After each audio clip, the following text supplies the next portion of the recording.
light it, and the hydrogen will go, whoa, we had gas.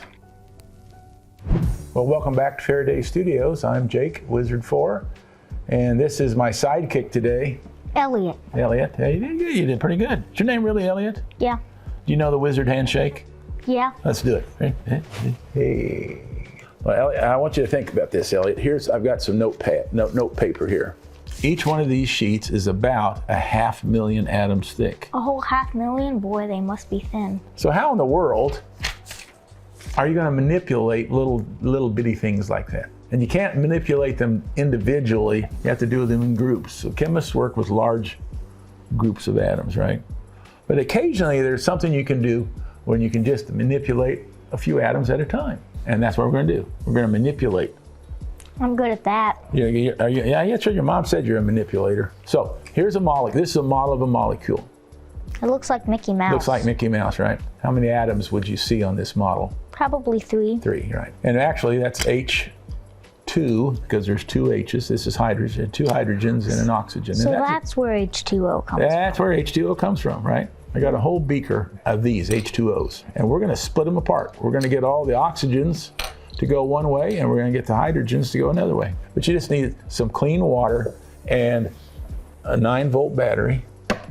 You see what I did to the bottom of the battery? Yeah, you hot glued a washer. Yeah, because we're going to put this battery in the water. Have a little salt handy, and if you want to, this is an auxiliary thing, a little soap, just the tiniest little bit of soap. And I also have some matches, because you know what's one of the things around here we say all the time? Fire, good. Yeah, there you go. Do that like a pro. Now, you'll see a few bubbles coming up, and those bubbles are just air that was inside the battery leaking out, so we'll wait till those stop. Over on this side of the battery, do you see that stream of really fine bubbles? Mm-hmm. And what's going on is, this is called electrolysis, and an electric current, it's not much of one, is traveling between those two, the anode and the cathode, or those two posts. There's a little bit of electric leaking over there, and when it does that, it pulls these apart.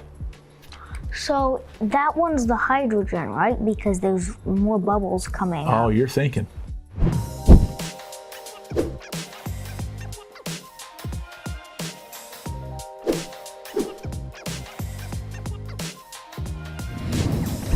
Atoms have electrons around the outside and protons and neutrons in the center. Mm-hmm. And the attractive force between the center and the electrons on the outside is very strong, and it's always reaching out to grab electrons. And if I would happen to come by, here I'm flying by, we can share electrons, and that makes a chemical bond. Because I won't say this is actually looking for electron, but oxygen does. You know, when you find oxygen in the air, it's an O2 because they're so desperate to share electrons that you will hardly ever find an oxygen by itself. Now, what do you think might happen? You've got a water molecule floating around in there going do do do do do do do do do do do, and a stream of electrons goes shooting by. It's gonna chase them. Say if it looks attractive, I'm gonna go ship, and that's what happens. Then these things will float up because they go back to a gas form. Because normally they're in a gas form. So when they pull apart, up they'll come.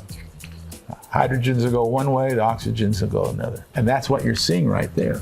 There's not much electricity being conducted through that pure water. So I want you to take this salt shaker, just start putting in just a few crystals at a time, kind of sprinkle them right over the top of the battery, just kind of drop in a few. And we'll see if that makes any difference on the... Wow, it's really going. What is salt made of? I don't know. Yeah, it's called sodium and chlorine, sodium chloride, NaCl, and they're separating, which allows more electricity to travel fast. Let's sprinkle some more salt on there. It's going so fast. It's tearing it up now, isn't it? You get a little hydrogen on one side and oxygen in the other. It sure is easy to tell which one's got the hydrogen coming out in it. So we're actually pulling molecules apart, which is kind of neat. Of course, a smart kid like this is going to say, oh, hey, we pulled them apart. Can we put them back together? Aha! The soap. Oh, you saw the soap, you weasel. You figured it out. But if we can take just a slight bit of soap, and kids will always put in too much soap. They will. You don't want very much. So then you put your finger, or take the stirring rod. You're supposed to do this officially. I'll put that little, just a little drop. Just put it in the very top of the water. There you go.